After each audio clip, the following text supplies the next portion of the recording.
Dobar dan, Elena Petrovič, ves.si. Mene zanima glede zakona o lastninskem preoblikovanju Loterije Slovenije. To vam je, vi ste naredili ene kozmetične popravke, vemo, da je tako, in vam je državni svet dal veto. Hkrati pa, ne vem, če veste, gospod Pahor je lani avgusta odredil medresorsko skupino na Ministrstvu za delo, ki se ukvarja s istim vprašanjem. Jaz sem v tej skupini, mimogrede. In seveda te kozmetične popravke ni dovolj narediti, ne? Stvar je veliko globlja, ker ta zakon govori o loteriji in o dveh fundacijah. In na vseh teh področjih je štala, milo rečeno. Zdaj, ali država namerava se uskladiti glede tega vprašanja, da naredi ali nov zakon, ali tega temeljito sprizira, da tako rečemo, in odpravi kolizijo interesov, ali kaj. Ali misli v bistvu vsako ministrstvo po svoje nekaj popravljati, ker še vedno se ne ve, kdo je pristojen za ta zakon. Ali ministrstvo za gospodarstvo, ali za finance, ali ste vi, ali MDDSZ, kdo je odgovoren, ali vlada v končni fazi. Hvala. Hvala lepa za to vprašanje, ker ne bo treba imeti tiskovne konference na to temo posebej. Namreč to je zakon, ki je bil do leta 2007 v pristojnosti Ministrstva za gospodarstvo. Leta 2007 so šli spremeniti zakon v tem delu, ki določa samo športno loterijo.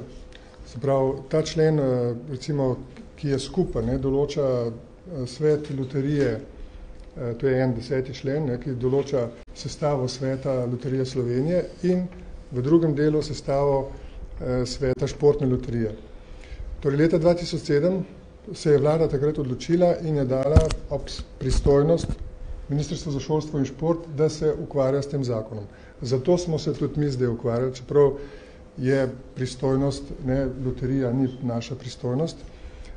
Naša pristojnost bi bila kvečemu urejanje z področja športa, kakšnih zadev.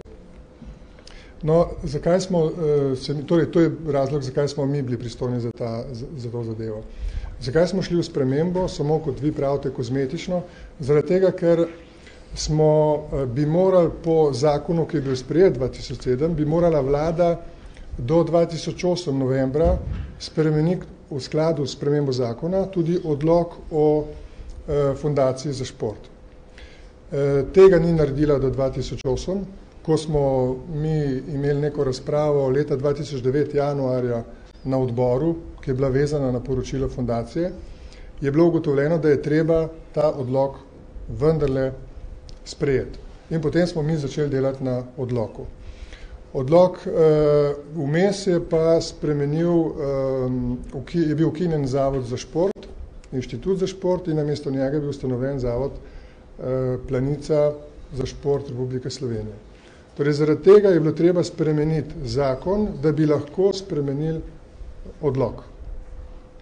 In po tej zgodbi je sploh prišlo do spremembe tega člena. In mi smo bili seznanjeni, tudi kolega Svetlik je upozoril na to, da obstaja ta iniciativa, ampak naša želja je bila, da spremenimo samo zaradi tega prilagajanja dejanskemu stanju, medtem ko tista celotna zgodba, ki je vezana na financiranje invalidov in na celoten zakon, tista bi pa prišla upoštev potem celovito znotraj predlogov, ki bi nastali v okviru Ministrstva za delo. No, vi veste, da ta zgodba teče naprej, prišlo je do neke grde manipulacije. Manipulacija je bila naslednja.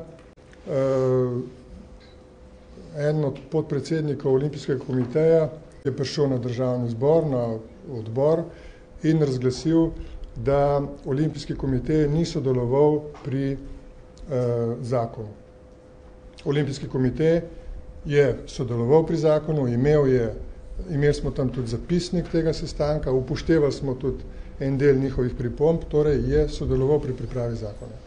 Potem se je zgodila še naslednja grdobija, ta isti samo vklicani predstavnik Olimpijskega komiteja je šel na komisijo državnega sveta, ki je prednji državni svet odločil o tem, razložil tokrat v imenu Olimpijskega komiteja, kamor Olimpijski komitej ni bil povabljen, ampak on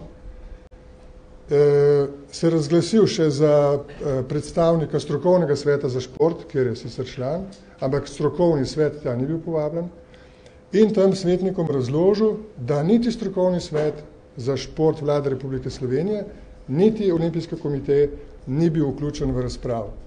Na osnovi tega je kljub pojasnilo ministra, jaz sem tam bil to, samo nisem pa bil na komisiji, sem bil potem na svetu.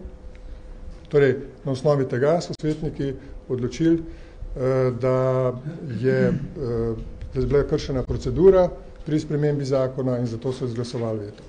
Torej, gre za eno grdo falsificiranje dogodkov in jaz mislim, da bo državni zbor upošteval, da je bil državni svet pri tem zaveden, da je bil postopek spoštovan, da so bili vključeni vanj vsi ključni akteri. O tem obstajajo zapisi, o tem je tudi na odboru za kulturo, šolstvo, šport in mladino, ki je že obravnaval zdaj ta veto. Bilo tudi pojasneno, predsednik Olimpijskega komiteja je napisano posebno pismo še za ta namen, prisotni je bil tudi predsedujoči strokovnega sveta in povedal, da te navedbe, dejstva, izmišljena dejstva, na osnovi katerih je sklepal državni svet, ne držijo. Tako da jaz upam, da ni nobene podlage, da bi državni zbor tokrat legitimiral to zavržno politično dejavnost, ki se je v tem postopku izkazala. Jaz obžalujem, da iz tega razberem, da vlada nima resnega namena počistiti vsemi malimi šerifi na humanitarni in športni sceni. Te manipulacije jaz doživljam na svoji koži, ampak to treba razrešiti. Ne smemo pozabiti, da je država 90% lastnik Loterije Slovenije, ki ima monopol igre na srečo. Halo, to je ogromno denarja in to so v bistvu taki par posameznikov so uzurpirali ta področja. To je treba enkrat očistiti. To se ne da prinašati iz meseca v mesec. In gospod Pavol ima danes srečo, da je mogel jeti. Vse bom drugič pa še spet. V redu. Minister, kakšen komentar? Ne, jaz mislim, da je upravičeno, da upozarjajo na probleme, ki gotovo obstajajo, ampak vam moram povedati, da minister Svetlik dela na tem, vi ste, kot pravite, članica te, kako? On je izrekel pozdravni govor in je odšel. In na tej medresorski komisiji se ne dogaja nič. Veste zakaj? Ker smo skupaj, pač jaz, ki sem itak manjšina, predstavniki vlade ne hodijo na sestanke ali so tiho in potem na drugi strani je 5 invalidskih šefov. To je tako, da bi dal Šota, Zidarja pa Bavčarja pisati protitekunsko zakonodajo. Tako zgleda to. Dobro, skratka, minister Svetlik se zaveda tega problema, je imenoval svoje predstavnike, sodelujejo z vami, seveda pa ne more biti na teh sestankih, ker dokler ne bodo ustrezni predlogi pripravljeni, se verjetno ne bo vključeval v to razpravo. Še kakšno vprašanje za ministra?